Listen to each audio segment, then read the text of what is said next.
Hi all welcome to VP tarot Tamil.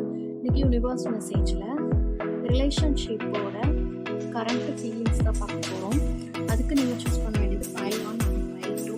File 1 choose பண்ணுறவங்களோட பார்ட்னரோட current feeling பார்த்தீங்கன்னா சோல்டை always feel connected to you. அதாவது எப்பயுமே அவங்க மனசளவில் அவங்க இணைஞ்சு தான் இருக்காங்க. ரிலேஷன்ஷிப் வைஸாக மட்டும் பேசிக்கிட்டாலும் பேசிக்கல அப்படின்னாலும் இப்போதைக்கும் உங்கள் மனசால் நான் இணைஞ்சு தான் இருக்கேன், ஆத்ம ரீதியான ஒரு கனெக்டிவிட்டி நம்மளுக்குள்ளே இருக்குது அப்படின்னு சொல்லி ஃபைல் 1 சூஸ் பண்ணுறவங்களோட பார்ட்னரோட கரண்ட் ஃபீலிங்ஸ் சொல்லுங்கள் யூனிவர்ஸ் மெசேஜாக.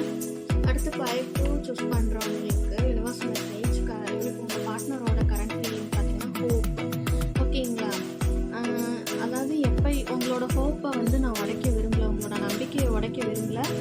அதே சமயம் அவங்களோட நம்பிக்கையின் ஒரு நபராக நான் இருக்க விரும்புகிறேன் அப்படின்னு சொல்லி ஃபைல் 2 சூஸ் பண்ணுறவங்களோட பார்ட்னரோட கரண்ட் ஃபீலிங் இருக்குது.